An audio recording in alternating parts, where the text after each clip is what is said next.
Welcome, dear friends. Welcome to the third chapter of our story. Tonight, we continue with other page of story that will stretch across many nights. A story of Chichen Itza, where stone temples whisper secrets and life moves in rhythms long forgotten. Tell me in the comments where you're listening from and what hour of the night keeps you company.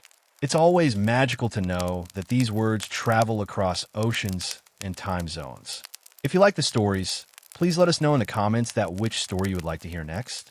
If you are ready, soften the lights, let the world around you fade away, and allow yourself to wander into history's gentle embrace. When one thinks of Chichen Itza, one image rises above all others, a pyramid, tall and commanding, its steps reaching toward the heavens. The Maya called it the Temple of Kukulkan, and today it is known simply as El Castillo, the castle. But to call it merely a pyramid is to miss its meaning. This was no simple monument, no heap of stones stacked in haste. It was a calendar in stone, a cosmic book, a message carved into the very earth. And as the sun touched it each morning and slid away each evening, the pyramid seemed to breathe with light and shadow, whispering secrets to all who watched. Imagine yourself standing at its base, craning your neck upward. The sides rise steeply, 91 steps on each face, leading to the small temple at the top. 4 sides for stairways. If you count them all, 91 multiplied by 4. You reach 364. Add the platform at the summit, and you arrive at 365. The number of days in a year. Coincidence? Hardly. Every stone was chosen, every angle measured, every step a part of the Maya calendar system, the heart of their world. The Mayas saw time not as a straight line, but as a circle, an endless cycle of beginnings and endings. Their calendars reflected this belief, intricate systems of numbers and cycles that interlocked like gears. 1. The Hob was a solar calendar of 365 days. Another, the Soak-In, was a sacred calendar of 260 days. When combined, they created cycles lasting 52 years, a full century of Maya time. And El Castillo was a monument to these cycles, a stone embodiment of the rhythm of the cosmos. But numbers were only part of its magic. Twice a year, on the spring and autumn equinoxes, something extraordinary happens. As the sun sets, its light casts a series of triangular shadows on the side of the pyramid. Slowly, step by step, the shadow slides downward until it joins the carved head of a serpent at the base. In that moment, it looks as though a great snake, Kukulkan himself, the feathered serpent, is slithering down from the heavens, uniting sky and earth. Can you imagine what it must have been like to see this centuries ago, when the plaza was filled with people? Tens of thousands gathered, their faces turned toward the pyramid, their breath held in awe. Priests in elaborate headdresses chanted, drums thundered, conch shells bellowed. And as the shadow serpent descended, the crowd would erupt, some in joy, some in fear, all in reverence. For this was not a trick of light. This was a god, alive in stone and sun. But El Castillo was more than ceremony. It was also a place of power. From its summit, priests could see the entire city spread out before them. The sacred cenote to the north, the great ball court to the west, palaces and temples stretching to the horizon. From here, words spoken carried weight. Orders given echoed with divine authority. To climb the pyramid was not merely to rise above the city. It was to ascend toward the realm of the gods. The climb itself was no easy task. The stairs were steep, narrow, demanding care with each step. Perhaps this was intentional, a reminder that to approach the divine required effort, humility, and risk. Imagine a priest, barefoot, clad in white cotton, ascending slowly, his arms raised, the crowd below watching in silence. Each step not only lifted his body, but lifted the prayers of the people. And when he reached the summit, the wind whipping around him, the sun blazing, he stood not as a man, but as a bridge between worlds. And what of the temple atop the pyramid? Small though it seems, it held enormous power. Within, offerings were made, jade beads, obsidian knives, copal incense, even human sacrifice. Fire burned constantly, smoke curling into the sky, carrying prayers and blood alike. The temple's walls echoed with chants, the scent of resin and blood thick in the air. To step inside was to stand at the threshold of the sacred. Yet the true genius of the pyramid was not only its grandeur, but its subtlety. Every measurement, every alignment, every angle was calculated with astonishing precision. The builders understood the path of the sun, the tilt of the earth, the rhythm of the seasons. They built not just with stone, but with time. And so, El Castillo became a frozen symphony of mathematics and faith, a monument where science and spirit were one. And as you stand before it, even now, you feel it. The pull of its symmetry, the weight of its silence, the way it seems less like a ruin and more like a living thing, a serpent of stone, forever poised between the earth and the heavens. El Castillo was the beating heart of Chichen Itza. To the people, it was proof that they were not forgotten by the gods, that their world was aligned with the great cosmos above. To us, it is a reminder of the brilliance of a civilization that measured time not with clocks, but with the very movement of the sun across a temple. And so the pyramid stands. Through storms and centuries, through conquest and abandonment, it endures. A stairway of stone, a calendar of light, a serpent of shadow, a bridge of faith. El Castillo, the castle, the temple of Kukulkan. The plaza is full. Tens of thousands press shoulder to shoulder, their bodies painted with lime, ochre, and charcoal. Some carry offerings of maize and cacao beans, others small birds to release, still others flowers wound into garlands. At the center, nobles in embroidered cotton sit on mats, shaded by feathered parasols. Behind them, priests in headdresses of jade and quetzal feathers stand in solemn silence. The air hums with anticipation, for this is the day the god descends. The sun hangs low in the sky, golden and fierce. Drums begin to beat, deep, resonant, steady as a heartbeat. Conch shells bellow, their voices echoing like wails through the jungle. The smell of copal resin grows thick, white smoke curling upward into the sky. Women begin to sing, their voices high and wavering, carrying a tone that seems at once human and otherworldly. And then the shadow appears. At first, only a small triangle of darkness at the pyramid's edge. But as the sun lowers, more shadows emerge, forming a chain that slithers down the steps. Slowly, step by step, the serpent takes shape. A body of light and shadow rides across stone, linking heaven and earth. The crowd gasps. Some fall to their knees, others raise their hands in reverence. Children stare with wide eyes, clutching at their mother's skirts. Warriors pound their spears against the ground, each thud echoing through the plaza. As the serpent descends, chants rise louder. The priests to the summit raise their arms. Kukulkan, Kukulkan. His name rolls across the crowd like thunder. And as the serpent reaches the carved stone head at the pyramid's base, it seems alive. The god himself returned to bless his people. The ritual begins. A young man, chosen months before, is led forward. His body painted blue, his lips trembling, his eyes fixed on the sky. He is not afraid, not entirely. For to be chosen is both terror and honor. He mounts the steps, guided by priests. Drums pound.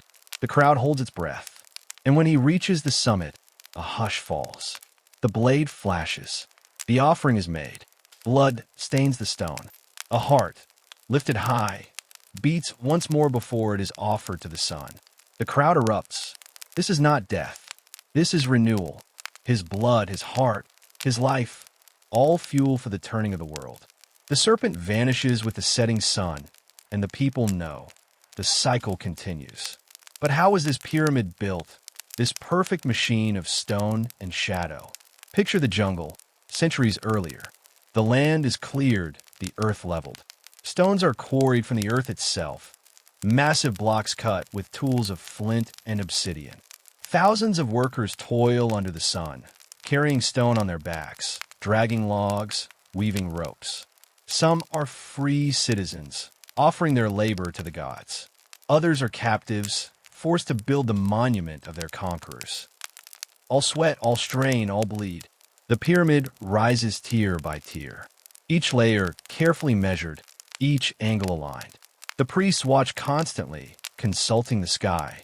For this pyramid is not simply stone piled upward. It must match the heavens. Each stair must align with the sun, each platform with the cycles of Venus, each corner with the winds of the four directions. The construction itself is ritual. Before each new tier is laid, offerings are buried. Clay figurines, obsidian knives, beads of jade. Blood, too, from the priests who pierce their ears, their tongues, their flesh, dripping sacrifice in a mortar. In this way, the pyramid is not only built of stone. It is built of faith, of blood, of time itself. Years pass. The pyramid grows. From miles away, travelers see it rising above the jungle canopy, gleaming white in the sun. It becomes a beacon, a symbol that this city is powerful, that its people are favored by the gods. And when it is complete, the people weep with awe. For never before has there been such a union of earth and sky. The pyramid stands as proof that man can shape the world, can reach toward the heavens, can coax the gods themselves to descend. And who is Kukulkan, the serpent god for whom this temple was raised? The Maya spoke of him as a being of both sky and earth. He was the wind, carrying rains that nourished maize. He was the feathered serpent, a creature that flew yet crawled, bridging heaven and ground. Some said he came from across the sea, a foreigner with white skin and a beard, who brought knowledge and order. Others said he rose from the underworld itself, bringing life where there was none. His name was whispered in stories around the fire. Kukulkan, who taught the people to plant maize. Kukulkan, who gave them the sacred calendar. Kukulkan, who demanded offerings so that the sun might rise. The pyramid is his home, his stairway, his stage. Twice a year, he returns, descending in shadow and light. And in those moments, the people do not merely see stone. They see eternity, written in darkness and flame. And so the pyramid is many things at once. A temple, a calendar, a theater, a tomb, a stairway to the gods. It is science and faith, blood and stone, shadow and light. It is Chichen Itza itself, proud, mysterious, eternal. Imagine the plaza not during the festival, but on an ordinary day. The pyramid still looms, but now its base is alive with movement. Merchants spread out woven mats, displaying goods brought from far away. Obsidian blades from the volcanic highlands, salt from the northern coast, bright feathers from the tropical lowlands, cacao beans carefully measured in small gourds. The smell of roasting maize drifts through the air, mixed with the aroma of chili and ground cacao. Children chase each other through the dust, their laughter ringing against the stone. Farmers, barefoot and weary, come to pay tribute. Baskets of maize, gourds of honey, bundles of cotton cloth. They kneel before the priests, offering their goods with bowed heads, knowing part will go to the city, part to the gods. Warriors in jaguar skins stride past, their faces painted black and yellow, their eyes sharp and proud. And always, the pyramid watches. Its steps, steep and silent, cast long shadows across the plaza. No one climbs them without purpose. For each step is sacred, each stone touched with blood and prayer. As the day turns to night, the pyramid transforms again. Torches are lit, their flames flickering orange against the white limestone. Shadows stretch high, dancing across the tiers. The drums begin once more, slower this time, steady like a heartbeat echoing across the earth. The priests ascend, their robes heavy with jade and shell. At the summit, offerings are prepared. Maize, copal resin, blood drawn from their own flesh. They pierce their tongues with obsidian shards, letting crimson drops fall into bark paper. The paper burns, the smoke rising into the heavens, carrying prayers to Kukulkan. Above, the sky reveals itself. The Milky Way, stretching like a river of stars, gleams across the night. Venus shines bright on the horizon, its light sharp and pure. For the Maya, these were not distant suns or planets. These were gods themselves, walking across the firmament, speaking in light. The pyramid stands aligned with them, its corners and stairways marking their cycles, its very stones a dialogue with the heavens. The people below watch in awe. Some whisper prayers, some sing, others simply gaze upward, as if the pyramid itself were a bridge to eternity. And always, woven into these rituals, are the stories. They say that Kukulkan once walked among the people. He was a teacher, a giver of knowledge. He showed them how to plant maize in neat rows, how to mark time with the shadows of the sun, how to honor the gods with proper offerings. His presence was gentle, but his power immense. One story tells of his departure. When his time among the people was done, he did not vanish into the jungle or sink into the earth. Instead, he walked to the sea. There, he raised his arms to the sky, and a serpent of light descended to carry him away. The waves closed behind him, but he promised one day he would return. And so, twice a year, when the serpent of shadow descends the pyramid, the people believe he has returned to them, not in flesh, but in spirit, not to walk among them, but to remind them he is watching, guiding, waiting. To live in the shadow of the pyramid was to live in the rhythm of the gods.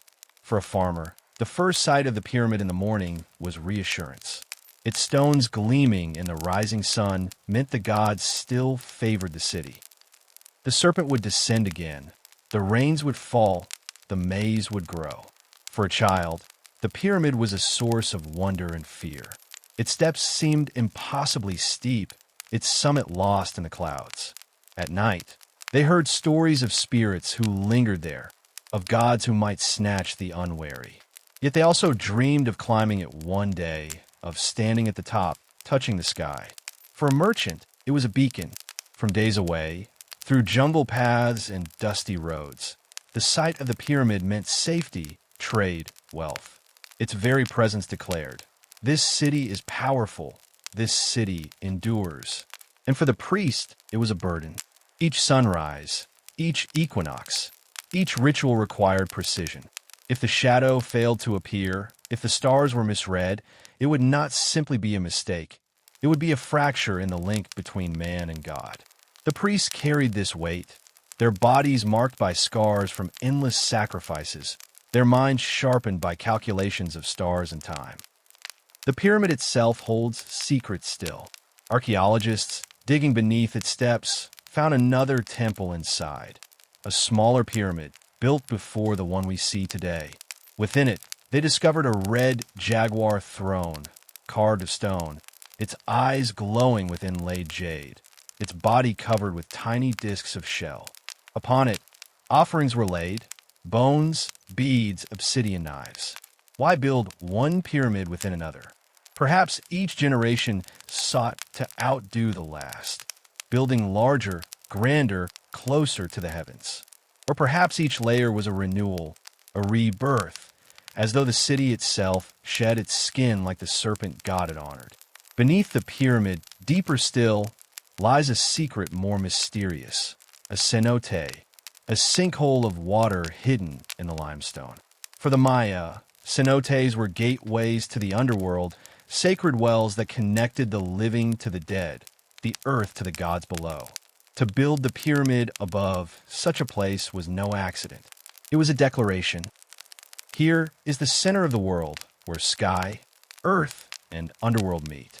And so the pyramid is not merely stone. It is a map, a calendar, a myth, a tomb, a stairway, a heartbeat, a voice. Stand before it, and you do not only see what was built, you feel what it meant. You hear the chants, smell the incense, see the serpent of light and shadow descending. You feel the weight of centuries pressing against the present. It is Kukulkan himself, eternal, feathered, divine, waiting still for the day he returns not in shadow, but in flesh.